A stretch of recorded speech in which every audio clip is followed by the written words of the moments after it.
Here's the biggest scam in youth sports now that we're starting to see with travel sports is you pay the registration fee for your son or daughter to play in a tournament. Right. And so all that charges are all in there. Then you get to the building. Now, excuse me, sir. It's $20 for you to get in. 25 Saturday, 15 Sometimes Sunday. it's more than that. Wow. But don't worry.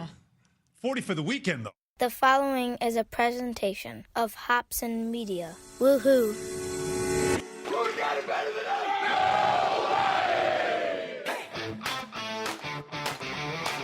This is the Church Pew Sports Podcast, featuring a group of pastors delivering bombastic takes on sports, life, and faith. We're going to attack this day with an enthusiasm unknown to mankind. Take a knee. Man, it's hard to break us now. It's hard to break us. As a matter of fact, you ain't going to do it. Lend an ear. These are some of the best questions I've had. I have to tell you that straight up. As the Church Pew Sports Podcast begins. We were all supposed to be here together, man. We're destined for this.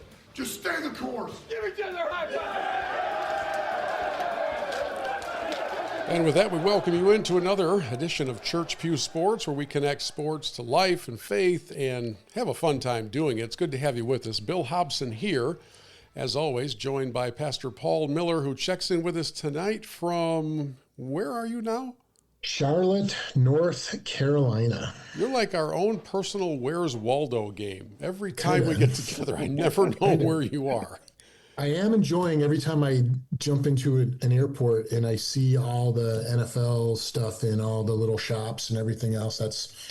That's kind of fun for me. But I had to fly through Detroit today, Bill, and there was a dude. You ever, as a general rule, sorry, I'm ranting already. As a general rule, if you're getting on a plane, do you wear like a tank top or do you wear a shirt with sleeves, right? Yeah, you wear a shirt with sleeves. Guess who I sat next to on my flight out of Detroit down here to Charlotte today? I'm going with tank top and open-toed sandals for you. What do you think? No, at least he had jeans on, but he was wearing a Detroit Pistons Isaiah Thomas jersey. Bad boys. So it's like double whammy for me. I'm like, I'm sitting next to this guy, and he's wearing an Isaiah Thomas jersey. It was a miserable flight. Our special guest doesn't know this background, but we'll introduce him here in just a second. Just so you know, Paul is a Buckeye fan and a Bulls fan and a Bears fan, and so that's why we get along so well. And I'm glad that you got to sit next to Zeke, and hopefully Zeke was kind of bigger than the real version of Isaiah, and he was maybe kind of impinging on your personal seat property. Yes. Isn't it like one of those general life rules that most guys who wear NBA jerseys should not be? Should not be. I think that's a pretty safe bet. Well, we are going to have some fun tonight. We are going to dive into a very potentially volatile topic because it's the subject of a $40 billion a year industry in the United States of America called youth travel sports. And friends, it is off the hook when it comes to how big and pervasive all of this is. Of course, not all of it's bad, but there are some aspects of it that are really concerning, really troubling. And so when I knew that we were going to tackle this subject, I wanted to bring in my friend Jason, who is a coach whose kids play in all sorts of travel sports. And he's kind of got the horror stories along with, I'm sure, the bonding stories and all the other stuff. But if that credit card doesn't have smoke coming off of it, it wasn't a successful tournament. So, Paul, why don't you indoctrinate our first-time guest in the classic Church Pew method? Yeah, Jason, we have a little hazing ritual that we do for all first-time guests on the podcast. Looking forward to it. Yeah, just an opportunity for our listeners to get to know you a little bit. So it's really just one question, which is, who are the teams that you, as a sports fan, who are the teams that you follow and support at kind of fanatical levels, like your irrational sports loyalties that make other people in your life go, dude, you need to relax a little bit? Who are those teams for you? Ooh, that's tough because it changes. But if I had an NHL team, I'd go with the Edmonton Oilers. Broke my heart the last 2 years because there's one team on the opposite hand of who I love. It's who I don't love, and that's the Florida Panthers. So that was a clash. So I love watching in. I have a big connection to them. They've been a youth thing ever since Gretzky and all them. Messier is one of my favorite all-time players of all time. So if I had one team that I really root for, secretly in Detroit, because you can't yell it out when you go down to Little Caesars Arena. You can't be yelling out Edmonton or wearing the tank tops. Can't be doing that. But definitely those are the teams that I will root for in my little silent world that I live in. That's good. He's a hockey player, Paul. So you guys would have much to talk about in your love for hockey, and Jason from Lake Superior State. And cool. So as we set the scene, I'm so glad, Jason, that you're willing to do this, because as we set the scene, there's no way really that I could talk about this with much credibility, because my kids did not take part in travel sports. Now, Paul, you've got a son who was at a very high level in soccer back in his high school days. So you lived in Frisco, Texas, which probably would rank among the top, 5 American destinations for all travel sports to hold some kind of tournament, right? They built an entire city around travel sports. Yes, ESPN ranked Frisco, Texas, the #1 city in the United States to raise an athlete. I don't know what kind of stock you put in ESPN's opinion about anything these days, but they said Frisco was the place. I have some stories. It's a little bit fanatical. Yeah. Well, I mentioned a moment ago that according to a USA Today report, youth travel sports is roughly a $40 billion a year industry in this country. I'm going to read to you just a quick paragraph, and then we'll get Jason in here to share some of his experiences. This is from the USA Today story from Michael Lewis, actually, the famous author and scriptwriter of Moneyball, I do believe. At the University of California, author Richard Reeves, raised within a British youth sports system, much more infatuated with playing than the material things you get from sports. He says, in quotes, travel sports is the work of the devil. Seems like a little extreme. He said his 3 sons were around middle school age when he and his wife brought them over from the UK to America and entered the youth sports industrial complex. And here's the key kind of takeaway. Says you have a lot of kids being hauled around the country and thinking they have to do this, with parents shouting at them and scouts and individual coaches telling them at the age of 9 what they have to do to make it at the age of 20.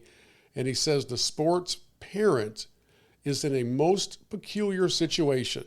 They fund the entire operation, but are also regarded by everybody as totally expendable. So they're writing all the checks and paying all the bills, but in the end, it's an overwhelming emotion of a sports parent resulting in anxiety. So Jason, I don't want to be too hyperbolic and make this sound like it's the end of the world, but bring us into context here. What do you want people to know? Well, you started at the root of the problem. It's not the kids.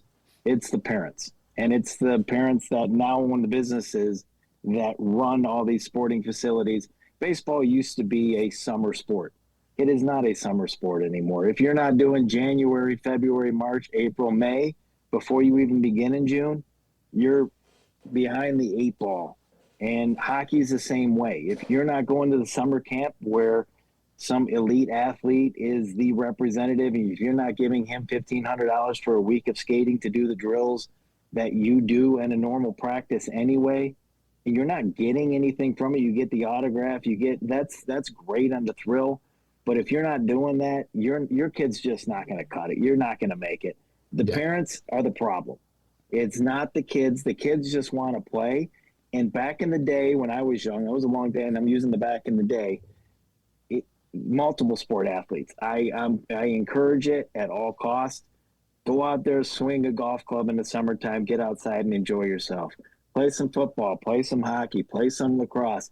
You don't know what a kid can do until you put them in that field. And if you never put them in that field and hornswoggle him to what the parents want, you'll never find out. He could be a truly great athlete in a different sport, but you'll never find out. You don't have time. You don't have the budget to do it, quite frankly.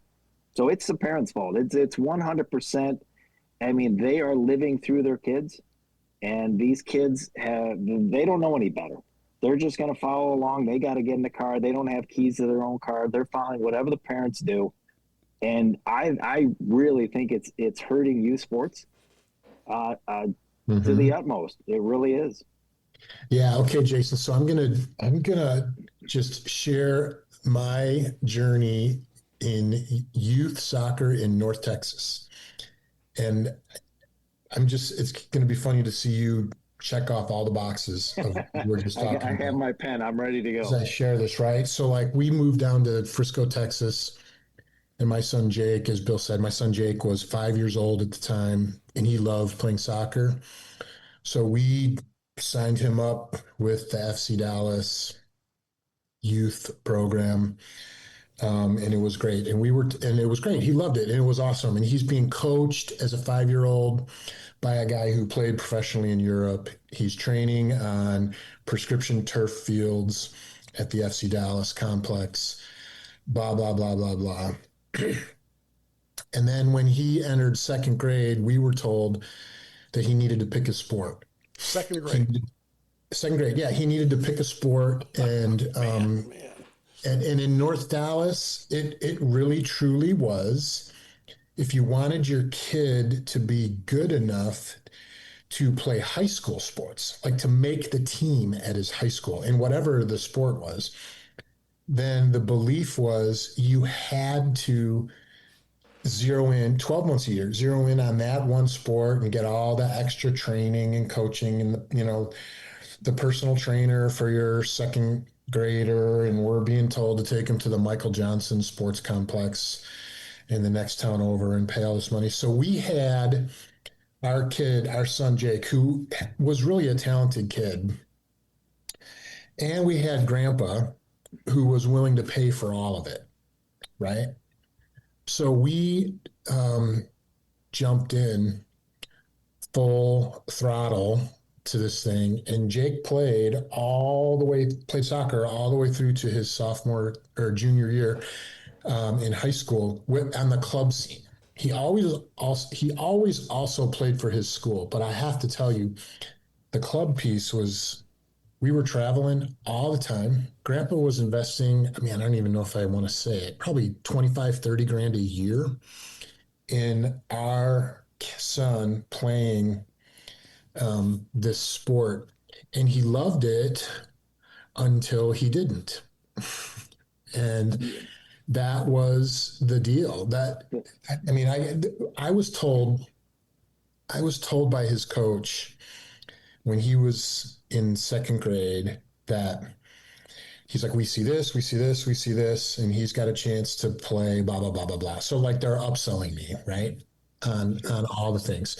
And, but it was interesting. He said to me, his coach said to me, this was like FC Dallas's mantra. He said, kid needs 3 things. They need a family that will be supportive, which means pay and do all the things in order for the kid to have every opportunity.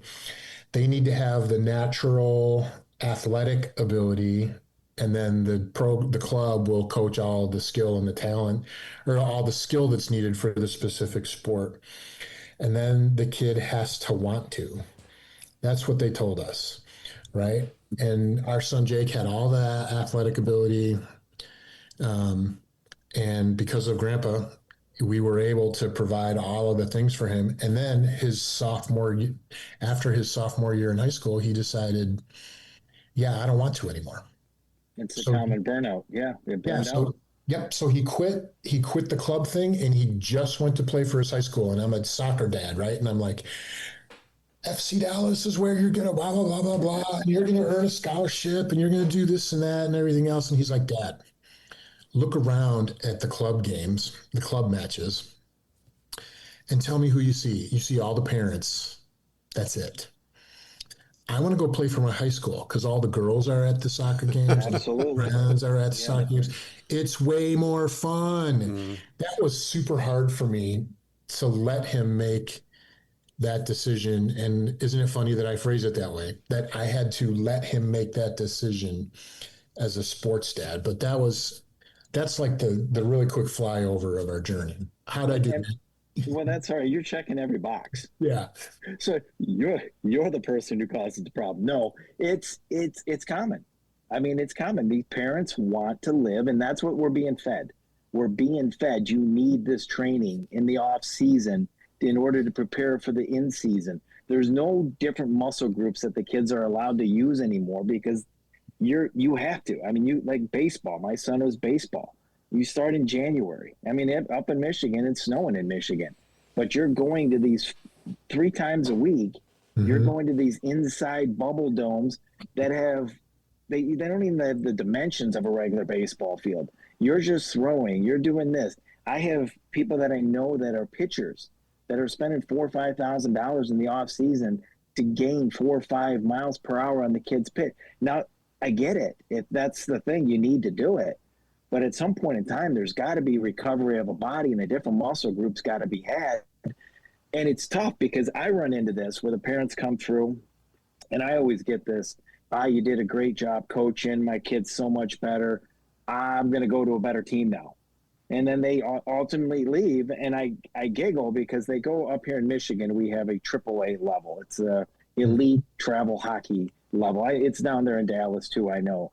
But up here in Michigan, it's $15,000 a year. Wow. And they go there, they do this. These parents give up their lives. I mean, it's not like everybody's making hundreds of thousands of dollars up here in this economy, but their kids are going. And, you know, they're pushing them through this. And then it's funny because my son, who never played, I never played AAA. My son never played AAA. And I told him, I honest with the parents, I said, fine, you're going to go to a quote unquote better team. And you might be a third, fourth liner on that better team. But what they're doing is you're paying a coach.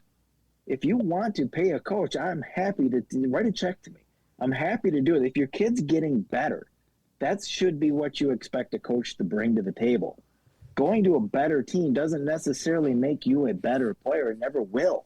Yes, you're around better, people at certain circumstances, certain games, but not all the time. I'd rather have a better practice environment with a better coach who cares about pushing them than going to a better team and paying $17,000 so the coach can make $70,000 a year. It doesn't make any sense to me. And the ironic part is we go now into the high school year 2 years ago when my son started playing high school and we have fall hockey. Inside that rink is all the kids that left me and all their parents. And it's ironic that it's like, okay, well, guess what I have that you don't? I have $20,000, $30,000 more for my child's education that you don't have. And it's, like I said, there's a path. And I think the parents should let the kid choose the path because I've seen it. Paul, like you, I've seen kids burn out. I can't tell you how many athletes, because I'm around them with sports, how many athletes that are phenomenal athletes, they just don't. They're going to college now. They don't want to play baseball anymore. They don't want to play hockey anymore. They're like, I want to go party. I want to have a good time. I missed a lot. Now I want to go live a life. And it's really weird how the parents, it's like we're disappointed when we should be very proud. Yeah, I totally agree. Sorry, I was just going to jump on what you said there. One thing that my son Jake's, one of his coaches told me that was super helpful in that whole I'm going to a better team thing. In soccer in North Dallas, there were 9 divisions. And then that was just at like the rec level. Then there were 9 more at the club level. And then there was the academy level, right? So pick your league. I remember when my son Jake's coach told me, there's always a better team. There's always a bigger pond for your kid to swim in. And he said, what you need to do is find a team where your son is not the best and find a team where he's not the best and he's not the worst. If you want him to develop and continue to love the sport, he can't be the best kid on the team because he's going to develop an ego and he's going to stop growing as a player. He can't be the worst because it's not going to be any fun and he's not going to have any success and he's going to burn out. I just thought that was such a helpful thing for me. I'm wondering how you would react to advice like that as parents are trying to navigate this. Well, the fun part is I'm in the hockey world. That's pretty much where I zoned in. And we have a locker room. Most of the youth sports don't have a locker room. And I told the parents, let's focus on the society here. we have a family going into a locker room, which, football, you go right onto the field. Baseball, you go right onto the field. Hockey, you're there early, and you have your own designated space. And I've told people, listen, let this play out. Watch this environment. You're going to have the strong and you're going to have the weak. We'll take care of the bullying in between. We won't let it go too far, but let it work itself out. Because the weak will become stronger, because the strong will push the weak to become stronger. So that's where, as the bottom tier, you're going to get better. I'm not sure USA Hockey has adopted this program where, you put certain criteria with, I want to say the lesser players with the lesser player and the better players with the better players. I like mixing them. I think it's a great thing to mix and control the mix, though. Make sure that there's no pushing down and you're not good enough to be with me, but make sure that there's encouragement. And if that's that's a good coach. A coach encourages. A coach takes something that's weak and tries to make him stronger. And sometimes you let that play out in the family setting and in any team environment. You let the weak guy be led by the stronger, and you watch. I mean, they don't know. There's no kid that says, I want to be the worst on the team. There's just nobody out there that does that.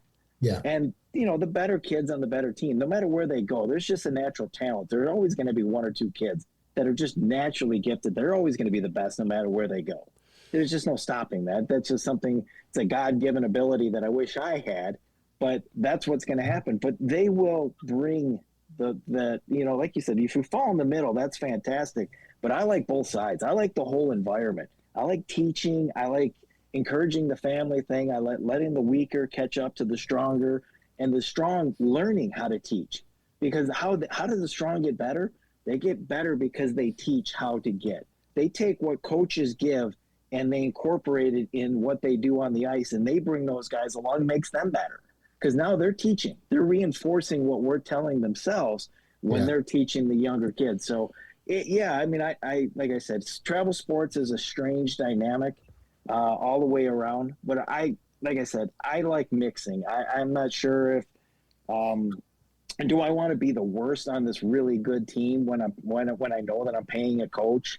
Probably not. I mean, you have to see the ice. If you go up there and you're getting one or two shifts a period, you're not doing anything. You're not doing anything to develop. I don't know what the practices are like at that level, but the game level, if you're not playing the games, those are where you learn really how to apply what you've been given in practice. And if you're not getting that opportunity, I think it's kind of a waste of time. But that's what parents want. They want the AAA. They want that extra A to say their kid plays AAA. It's a proud moment. I get it. Mm-hmm. But it's also, when you look at the statistics of who makes the college level, it's not that great. And I try to be realistic when I coach, and I try to be realistic without discouraging. It's a really fine line to do, where you're like, listen, I have to tell you, the odds of making a Division I hockey team is very slim. It's even harder now because you've got NIL that's come into the play. You've got European players that have come into play. But, I want to encourage them to keep trying and keep pushing. But I also, like we talked about earlier, I want them to go out and figure other sports out too, because that makes them a better player on the ice. It really does.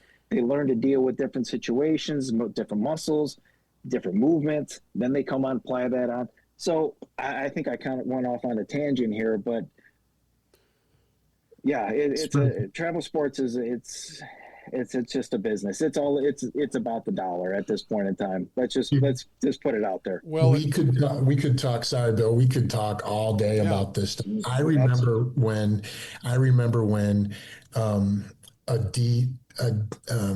one of those organizations that's going to help your kid earn a college scholarship came to talk to Jake's team when he was a sophomore in high school. And I'll never forget it. Here's what he said to us as parents.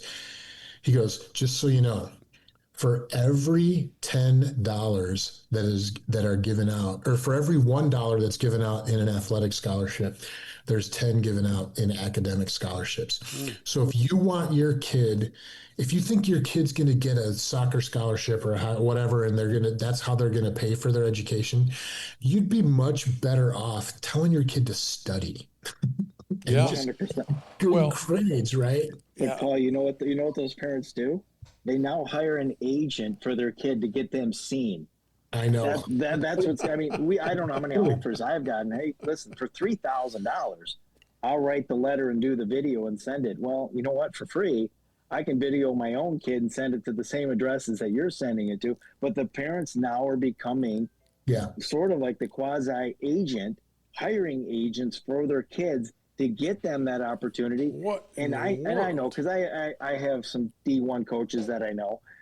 They're not looking at all this stuff. They go to one or two tournaments, and they have their scouts to go to one or two tournaments. That's where they plug from. They're not going to a AA hockey game in the middle of December to watch athletes. They don't have time to do that. They don't have the budget to do that. Yeah. And an agent's not going to get them there. It's just not going to happen. So you mentioned, Jason, that, in the end, it really does, just the travel side of it really does boil down to dollars, and it's an industry, and it's a massive industry. Huge. And I'm glad to have heard you really enumerate the positives that can come out of this. It's leadership development, it's skill development, it's character development, if done the right way. If it's not done the right way, then the parents become an ATM, and as Michael Lewis said a little bit earlier in the paragraph that I read, they become expendable, although they're the ones that are funding all of this. Yeah. A hilarious moment took place on a podcast called Unsportsmanlike Radio. They were talking all about this topic, and they broached the really unusual idea of rooting against your own kid's team so you can go home earlier. Listen in. Now, I will say I was somewhat rooting against my son's team yesterday. Wait, was this microphone on? Wait, why? Well, get home quicker? Absolutely right. Because if they were 1-1 on Saturday. They had a game on Sunday. If they won by 15 or more yesterday, we would have had to stay till 6 o'clock at night, 4-hour drive home. Ooh. They won by 3 in overtime. You get the win, and you're able to go home. That was very key. I got out of there at like 5 o'clock. That is very important in this. Okay, now we're not done with that podcast yet, but we'll come back to it. I just have to ask the question for the record, Jason Traczynski, sports parent. Have you ever done that? Well, this is a recent. I have done this 100%. We were in end of baseball season. It's 100 degrees. We're in Columbus, Ohio. This was probably just a month ago. We have 11 kids. It's a 7-game to get to the final tournament. 7 games. First of all, you have to rely on pitching, and there's no way on any baseball team you're going to have 11 pitchers. And it was, like I said, it was 100 degrees, and you get down there, and we can go into the state of play stuff too, and paying at the gate. We're going to. That was one of the topics earlier. We're going to. I mean, that's a different story. But yes, we were complaining. Dad and I were out. We sat in left field, so it wasn't widely known by our parents. But we sat in left field and said, "Oh my gosh, we just scored a run. This is not going to turn out the way we planned." Because we knew it. And the way that it worked out is they eventually, fortunately, weather put us out. But we left Columbus at 8 o'clock, and they were going to start, but the weather delay. And we said, we're not waiting another 2 hours. We're not playing at 10 to start at midnight on a Sunday night to get home at 3:30 in the morning. That's not going to happen. So, yes, we were rooting. And matter of fact, I told the coach on Saturday night, because once you lose the first game of a tournament, odds are you're probably not going to make the final day. And this is the one tournament that they had games on Sunday. And the consolation games can go away, too, for all I care. I'm not playing for 8th, 9th place. That's not working. But yeah, the game, it was a Saturday night. We played a game. Now we are 3-1, but the runs differential was not working into our favor. And I had told the coach, the team that was ahead of us had 2 games left, but they didn't play until, so they got there on Thursday. They played 1 on Thursday. They played 9 o'clock on Friday, and they didn't play their next game until 6 o'clock on Saturday. And they had a double-header, 6 o'clock and 8 o'clock. What? So So you have all this time staying in the hotels that you overpay for, And who knows what you're doing in Columbus, Ohio. No offense to the Buckeyes, Paul. There's nothing. No idea what you're doing. But so I told the coach after the game, I said, I'm gonna do the smart thing. I'm actually gonna start heading home because I'm gonna get about an hour out. And if that team wins that next game, I'm already on my schedule on the way home. Then I don't have to. Worst case scenario is I stop, I get a bite to eat an hour out, and then I wait for the second game. Well, in the first game they got blown out. Second game I'm like I didn't make it much more than 10 minutes away. Had to come back. I had already checked out because after we lost the first game, I thought I was ahead of the game. I went to the hotel desk and I said, "Can I check out on Saturday?" And I could. Now, don't let anybody else know that because otherwise, I have to go against the contract that we had signed. So I didn't have a place to stay. So now I had to scramble around to Columbus to find a place. And then we had to play on Sunday, 3 games on Sunday, 3 games. That's just too much. So yes, was I rooting for a loss at that point? 100% guilty as charged. I want to go home. My kid is not going to take that trophy and remember it later on. Right. We play baseball. Get us in there, get us to 4 games or whatever we play, and get us out of Dodge. We don't need to be playing 7 games on a weekend. Oh my goodness. Well, we're going to dig into some of the what I would call the cartel side of youth travel sports, which is largely related to the tournament organizers, the hotel packages, and some stuff that you've told me in prior conversations. Okay, so we've got to get to this, and I'll lead into it with another soundbite from the Unsportsmanlike radio show. By the way, full credit to them, but I'm not familiar with their show, but I came across these couple of quotes, and this one will feed directly into what I will kind of title the story of the bracelets. And I cannot wait for Jason to fill in the blanks. But first, from our friends at Unsportsmanlike Radio, this from a travel youth sports event. I can't confirm nor deny. I just admitted I did it yesterday in Spooky Nook, Pennsylvania. Oh, yeah, no. There's a place in Marlborough, Massachusetts. Okay. It's like New England Sports Center, right? We always joke, it's like Rink 97. They have a million rinks. Unbelievable. And you walk in, and here's the biggest scam in youth sports now that we're starting to see with travel sports is you pay the registration fee for your son or daughter to play in a tournament. Right. And so all that charges are all in there. Then you get to the building. Now, excuse me, sir. It's $20 for you to get in. 25 Saturday, 15 Sometimes Sunday. it's more than that. Wow. But don't worry. 40 for the weekend, though. Yeah. If you want to pay that, and you're just like, hang on a second. I'm paying to watch my kid play in a tournament that I paid for him to play. What? And Jason, would you please regale us with the story of the bracelets? Oh, so I shared my bracelet story with you. Did I? Yeah.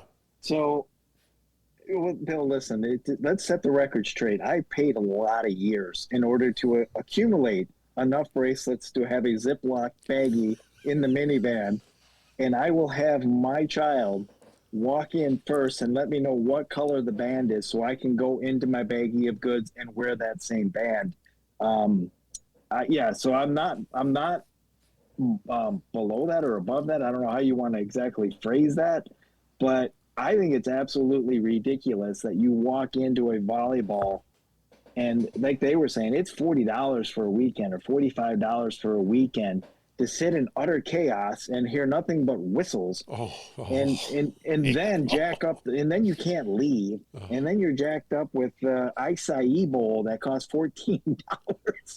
I mean, it's just enough's enough at some point in time. Like you said, you pay enough for your kid to play travel sports, and there's no amenities that really are being offered to justify us paying $40. So I feel bad every time that I do it, but my pocketbook says thank you.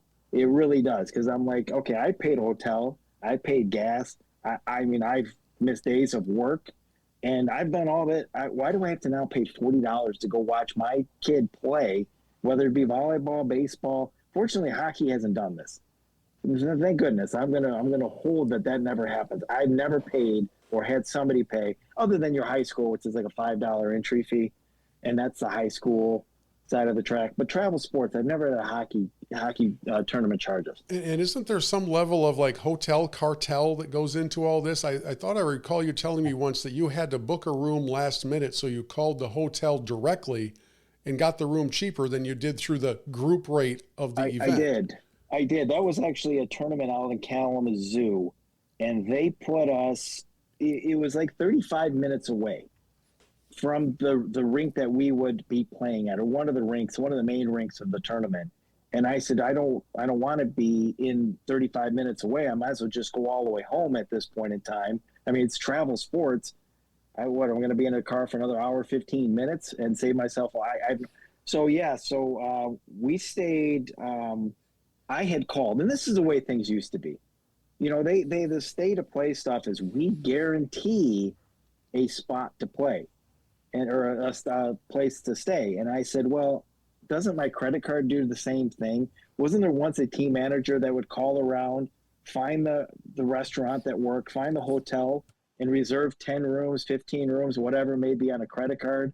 And then those parents would call in and take it off, you know, and say, okay, well, I'm taking it off this. And then I would be left with just one room and everybody would have a room. That guarantees I don't need to pay, because these tournaments make a lot of money. I know some hockey tournaments that work for 1 weekend, they make over $1 million. And a lot of that has to do with the hotel stays and the gate fees and the whatnot included. But yeah, no, I think it's ridiculous. But yes, I stayed in Kalamazoo. I had a buddy that was on a different team. He was his dad on a different team. They were at the same hotel, and I met up and he goes, "Where are you staying?" And I told him what we were paying, and it was $25 a night difference. And that goes right to the tournament. So you figure 15 to 20 kids on a travel hockey team paying $25 a night, and you're there for 2-3 nights. I mean, that's a pretty good amount of money that's going into the pockets of these organizers. Okay, so we're joined by Carson Greenhaw, who's been with us before on the podcast. Paul, just for those who are not sure, as you work your way across America, like from California to New York, how many time zones are there in the country? I'm not sure how many there are, but I'm pretty sure I know which one I live in. Just say it that way. Hey, Carson, good to have you with us. Hey, we're only at like the 40-minute mark, and so we're glad to have you along. And we really do want to hear your thoughts in this world of youth travel sports. And obviously you've missed a lot of our stuff, but when you hear the phrase youth travel sports, what comes to mind? It's only the negative, right? It is angry parents. It is unruly, arrogant kids. It is sports that consume a family to the point that you're not allowed to do anything else with your time. Yeah.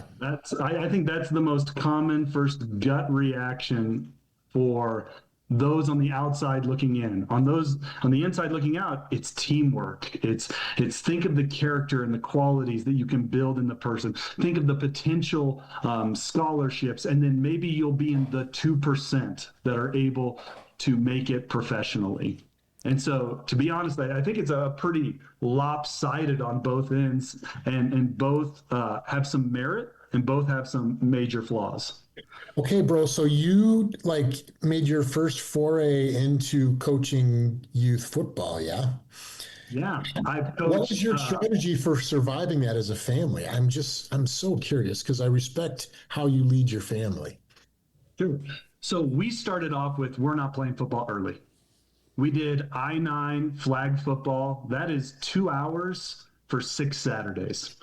And my oldest son, he's just like sports, and just chomping at the bit always. And so we have very much you're in one thing at a time rule. You're allowed one thing. And we hit 7th grade, and I was like, okay, it is now time for you to learn tackle, because if I don't give you any preparation before you're in high school and a freshman, that's just not responsible. And so at 7th grade, that's when I played football. I was good enough to get a scholarship to a small school. And our kind of philosophy as a family is, yeah, you can teach technique, you can teach things. And I also want to say every sport's a little different, right? There's some aspects, some skill with baseball that I'm like, I wouldn't even know where to begin. But in football, I think some of those skills are quicker learned. And when it comes to the athleticism, you either got it or you don't. It is God-given or it's not. And we can talk about Cooper Kupp and his like go, go, go. I just heard a video about how he would practice over and over. And if you got a kid that's motivated, praise God. But he set up cones in a park. And there's an aspect of just God-given ability. So we hit 7th grade and we're like, okay, it is now time for tackle football, just so you can learn proper technique. And when you get into high school, you will be in a place where you are safe. And actually, you're going to be safe against those that you're playing against. And here in Colorado, this is a funny thing, at least here in Aurora, no middle school football. Everything is club. And I don't know if that's a liability aspect with the schools, but I'll tell you how we're at least trying not to have it take over our family. I now get up an hour earlier to go to work, and I get home an hour early so we can have dinner on the table at 4:30, so we can eat as a family. And then my oldest son and I, we head off to the field. We do practice. I come home, the 2 youngers are in bed, and then I put the 2 olders to bed. And so it is tricky, and it's been a lot of conversations, but that was one of my wife's like sticking points of we are figuring out a way to have dinner as a family, and I'm getting up at 5 to go to work. That's how it's working. Yeah. So Jason, when you kind of hear that approach, I'm curious how in your household you've balanced the demands of just the sports, because there were multiple kids in multiple sports. And I think even though we're not always sure of our time zone, we know that there's still just 24 hours in each of those days, regardless of where we live. How do you guys stay sane? I'm married, Bill. She's still with me, surprisingly enough. That's good. We decided to because she didn't come from an athletic background like I did. So it was a very unique situation coming into it where these kids aren't doing this. And I said, sweetheart, listen, here's the deal. Let me take care of the sports part of things, and you take care of the other aspects of the family. And it worked out really well.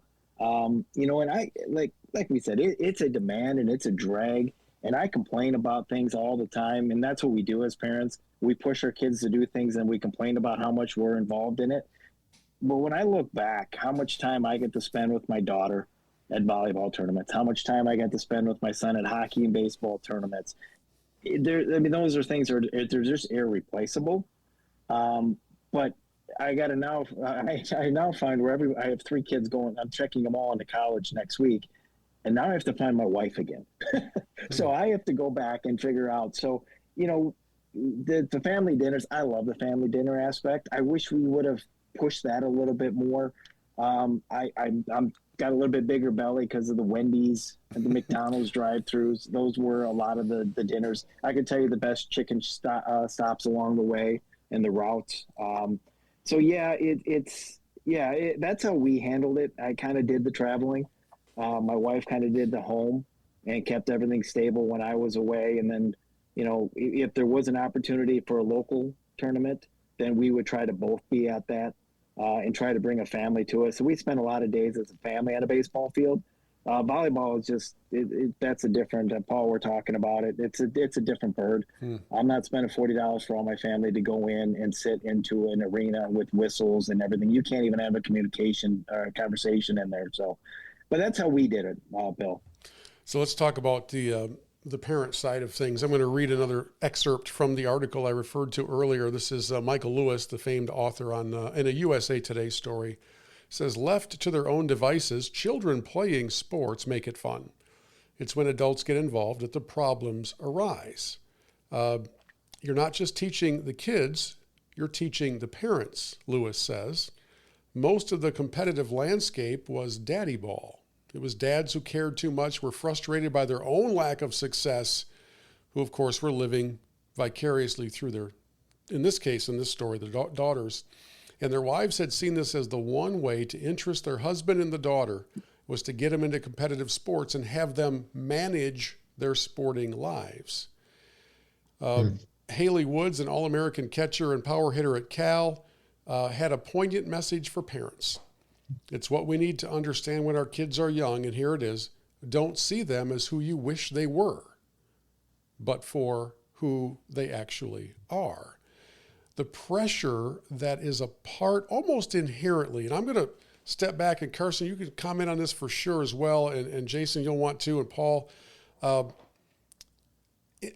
There is an inherent tension, I think, and pressure if you're the parent who has shelled out a considerable amount of money that you've worked really hard for. And you're trying to do all the things that you're told you got to do for your development of your child as a young athlete. And Jason talked a lot about that earlier in the hockey realm, but it doesn't matter which sport. There's somebody telling you, oh, if you'll just do this. No, you can't play against the team in town. You got to travel to the team in Georgia. And all of that stuff kind of boils over in a cauldron because now your weekends are gone, your summer's gone if you don't stake out your territory. I can understand why there would be some just bubbling under the surface volatility on the part of far too many parents who end up ruining the experience for everybody, right? I mean, just absolutely torch it for everybody because they act like they're 6 years old throwing a tantrum, making umpires quit on the spot, calling games off, and doing all those things that we've all seen far too many viral videos of on various social media accounts. So my question for you guys who have had kids in the travel sports world, what did you personally do with that pressure? Where did you put, or that tension, where did you put it? Because it would be super easy the one day that your child says, I don't want to go. Super easy to snap and go, well, you're going to go because I just paid $600. I get it. So how do you balance that tension? Carson, why don't you go first? A couple of thoughts. If you're not having a conversation with your kid at the beginning about saying, if you start something, you finish it. Like I'm a big put out the fire before it ever goes. Well, I don't want to go today. You know what you said though, right? And so it is this aspect of it. If we're going to do this, and for us, it's always the kid motivated. Like I said, my oldest, we've had to hold him back. He has been a horse in the gate, wanting to play every sport possible. And we're like, not yet, not yet, not yet. And so now that we're letting him out, he is just running, and I think he's thriving. He's loving every minute of it. So far we have had zero issues with him going to practice. For me, I have always been overly self-conscious that I just sit there and I shut up. As a coach now on the football side, I'm obviously more active there as I'm coaching my son and his players. And I told this to someone, like, I yell, but it's never as anger. I yell so they can hear me, and they take what I'm doing serious. I'm like, I can't hear you, and those types of things. Like, we're never directly yelling at a player ever. We're never meant to be there to put them down. It's more like, hey, we want to hear you. And I can say my first week, this is my very first week, 7th grade coaching. I grew up small town rural where you know every single parent, every single kid. We have an accident that occurs, and it was just that, a basic accident. Kid gets a little mark on his head, it's bleeding. And coach goes over and is talking with mom, and about 10 minutes later, dad shows up. Oh boy. And I just like looked at that and I was like, what? And just the anger. Like, there is not supposed to be any contact right now. And it was just a basic accident of two kids like falling and hitting heads. Like, just such a basic thing. And he came in so irate that the coach there was no place for him to even get this parent's attention. This parent was already gone. And then as we were going home, I was talking with my son about it. And I was like, do you realize that player is never coming back to our team because of how their dad reacted? And I feel bad for that player. I hope he is on another team. I sincerely do. And I hope his dad calms down. But I was just like, man, I was just thinking, what does the wife think about that? What does the kid think about that? Like, you have just really alienated yourself from a team, and it was his first practice. Oh. And so it just, all the things, it was just, I looked at it and I was just like, I was like, this is everything that I've heard. Yeah. Yeah, that tension's right at the surface. Jason, how have you dealt with it as the father, not just the coach? Well, the good news is when I first got into coaching, I was not married. I did not have kids. And I was put into a role as a head coach, but with the assistant coach title, which normally an ego person would want to be the head coach. That was the best role I've ever had in my entire life. And I went into it with this group of kids. I had them all sign a contract. There were all rules. I went into the parent meeting, and it was like a 2-minute speech. And it was, Mom, Dad, talk to your kid. I talk to your kid. You talk to your kid. They will know why they're sitting, why they're doing this. Now you have the conversation because that's your job. Don't come to me. If you come to me, I will walk away from you. If you come to me and talk hockey or any like anything other than hockey, I'm all ears. You talk hockey and playing time, I'm going to walk away. Then as I became the coach with kids, I started off, I wish I could have done some things a little bit differently where, yes, I was watching my son probably. I never coached him more than I coached anybody else. I was never that daddy person. But I was very intense on wanting him to be the best player. And our conversations sometimes afterward were about the game. And then as I got a little bit older and he got a little bit older, I learned to back off. I learned to get in. And he would look at me and say, Dad, how'd I do? And the conversation was, son, how do you think you did? And then you let him talk. And then he pretty much says everything that you are going to tell him anyway, but he's telling it, which means he's learned. He's learned what I have taught him. He's learned it. And so I just said, hey, next time, how about we don't do that same thing again and go be a better, go make yourself. If you don't like how that outcome was, change it next time. So, yeah. And then girls, I never got into coaching volleyball. I was coaching softball at one point in time, but the volleyball aspect, I can't handle the teenage drama. So the girl side of the track, I deflect to my wife as much as possible because that's backstabbing 101 in volleyball. I never understood because every play, whether it's good or bad, you're patting somebody on the rear end. Big celebration. It's a celebration no matter what happens, and it confuses me. Yeah, me too. Paul, how'd you manage that? Yeah, just two things came to mind as you guys were talking. Number one, I learned early on from our oldest son, and this played out with my son Jake, who was a soccer player as well. There's nothing I can yell on from the sidelines as I'm watching my kid's game that's helpful. Run faster. Oh, that's a great idea. Never thought of that. Kick it in the goal.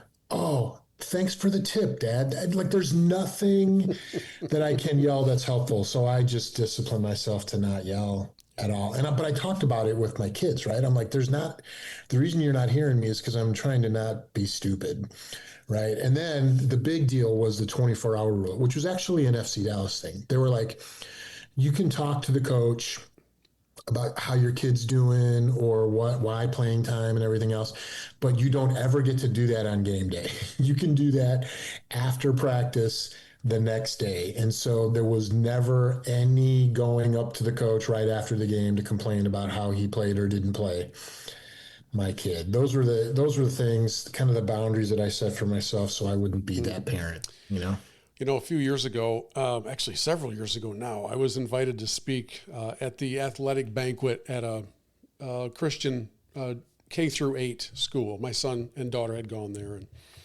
I had helped coach the basketball team. And this is in rural Michigan. There's nobody from the school that's going on to play at the next level, at least on a scholarship. They're certainly not going to be in the NBA someday. And, you've got maybe 2 athletes in the school that have raw talent, and the rest are just working hard, and that's just what it is. That's great. Loved it. Loved coaching it. And during my presentation, I said unequivocally, I want you all to hear me in this room. I think it was the cafeteria because that's where sports banquets took place. I said, This town has it all backwards. You all think that sports is the most important thing in all of your lives, and you're willing to skip everything for it. You're willing to forego church. You're willing to forego sleep. You're willing to forego money. You're willing to do anything. And I'm just here to tell you that when you get 10, 15, 20 years further down the road, you're going to wish you had paid more attention to what was happening in the life of your kid, not your kid on the field. And I said, some of you here have gotten very angry with me as an assistant coach to a 8th grade boys basketball team. So one of you here threatened me to challenge me to a fight. And that was true. The guy was like up to my chest level, and he's like, you want to go? I'm like, I don't really want to go, but I'm not really sure why you do. And it's because his son was sitting on the bench crying because while he was on the court, his dad was screaming at him. And the kid came and sat next to me, and I said, just take a deep breath. And at halftime, I just very quietly slid in the stands next to his dad, and I said, listen, I know you love your boy, but he is shutting down on the court because he only hears your voice. And that's what led to this challenge to a fight. Instead of being embarrassed and chagrined and saying, oh, my word, I had no idea, I'll get it under control. So we say all of these things knowing that there are just a long, long list of positives that come out of kids being involved in sports. A long list of positives. Absolutely. And there's also a long list of potential harm and negatives. And it's almost always because somebody's lost track of perspective on all of this. Maybe the pressure is living vicariously. Maybe the pressure is, I can't believe I had to work overtime for 6 months to pay for those new cleats, and now you don't want to play. Whatever the pressure is, the encouragement here would be for the parents who are involved. It's okay.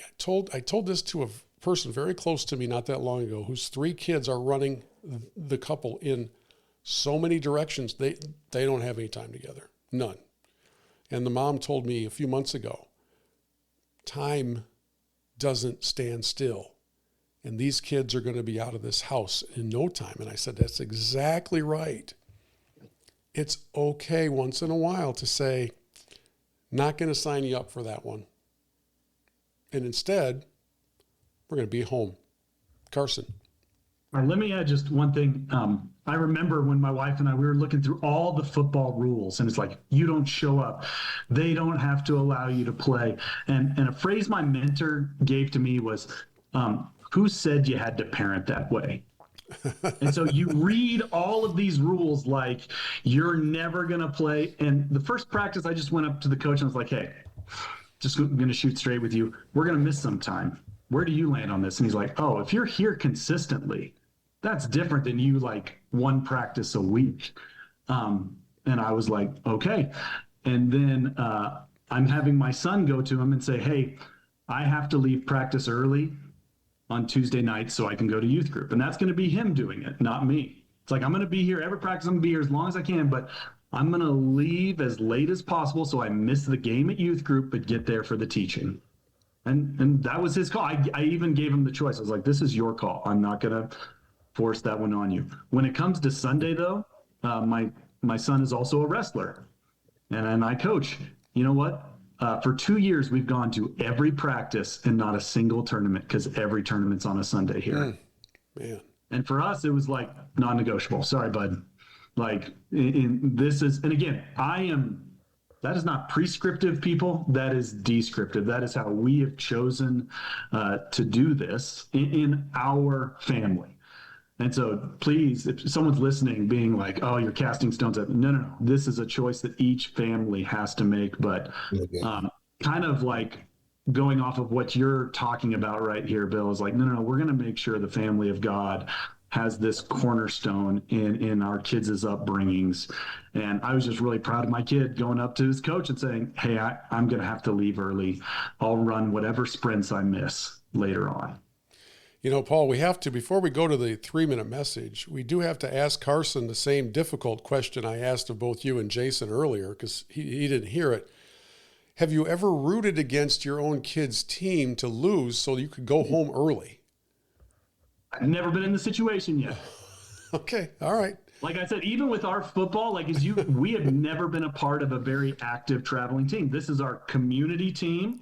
This is how you play football in our community. Our furthest game is 30 minutes away. Oh, nice. And so, yeah, we've just leaned into the community system. So I don't have traveling team experience. So I'm not an expert there. Jason, I would. Jason, in the Ziploc baggie. You would if you had to. In the Ziploc. The good news is I don't think football plays 3 or 4 games in a weekend. I don't think you can demand that in a football player. That's true. So I don't know if you're going to run into that. But if you go down to volleyball to baseball, Carson, I'm going to tell you, you're going to be rooting for some losses along the way. So wrestling, though, where in kids wrestling, you'll double bracket. So all of a sudden, a kid's walking away having wrestled 10 to 12 matches potentially because they're in 2 separate brackets. Oh, my. The wrestling side of it is, I'm like, that's brutal on the body. Yeah, that's not right.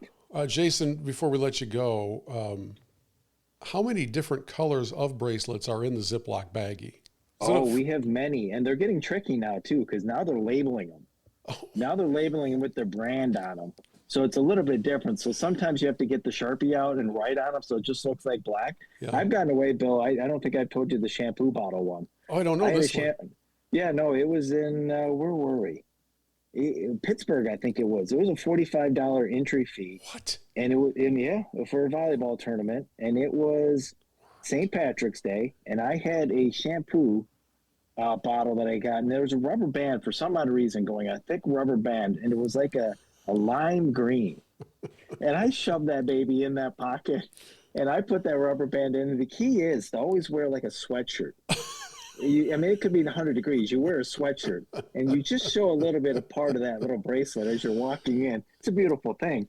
I've also guilty. That's that Columbus tournament we were talking about. I had a dad who was complaining about it. And I said, I tell you what, walk in with me. I gave him a T-shirt with our team logo on it, and I have a bag with a wooden bat that I have that comes out of my garage. And I don't play baseball anymore, but I keep it in, and I walk in, and I said, listen, just walk by me. We'll talk about our pitching decisions, and you will just wave to the guy and make it look like your coach. Make it look like you know what you're doing. And you just walk right through. I mean, do I feel guilty? Absolutely not. I had already paid enough. And, so I'm either a coach or I have that color band on. So, can't wait for that 3-minute message, Paul.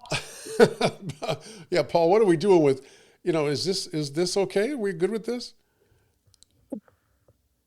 Yeah, we'll get back to that. Okay.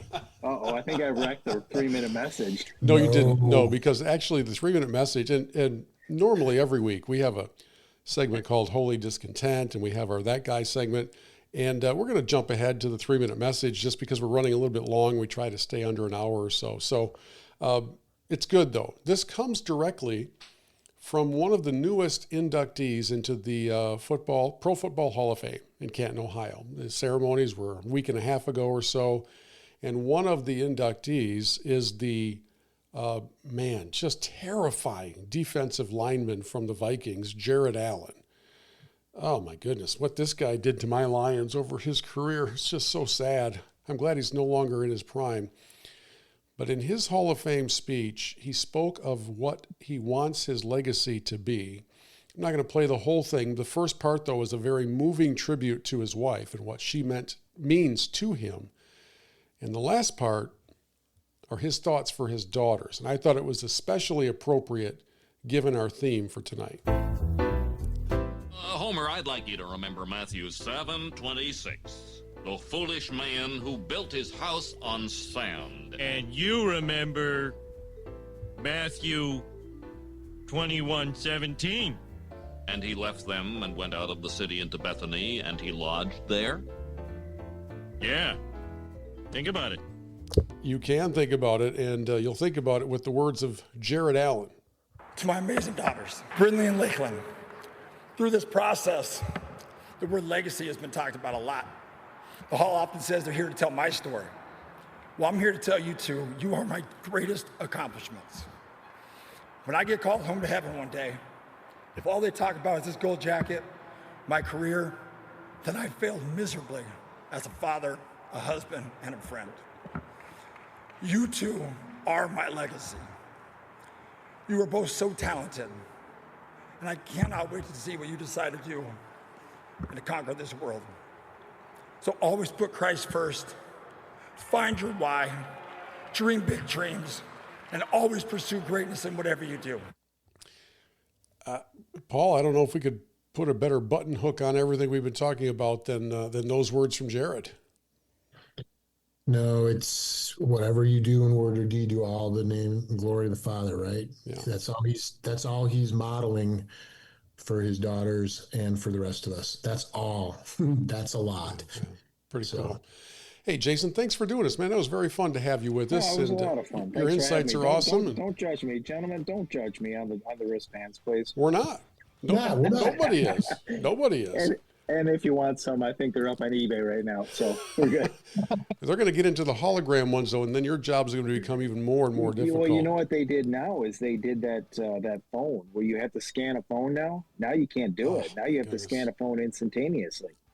And that's the other thing. You don't remember how you pay cash, $5 to get in? Not anymore. Now it's Venmo, but instead of the $5, now it's $6 because there's a convenience fee attached to it. You can't make this up. Oh, but they are, and they're making it up pretty good. Yes, they are. Carson, thank you for joining, man. It's good to see you. Thank you for your patience and forgiveness. All good. Everybody in the Eastern time zone is a very forgiving heart. It's good to see you. Hey, thank you all for joining us here on Church Pew Sports. Check us out on X and on Facebook and at churchpewsports.com. And we'll look forward to connecting with you again next time on Church Pew Sports.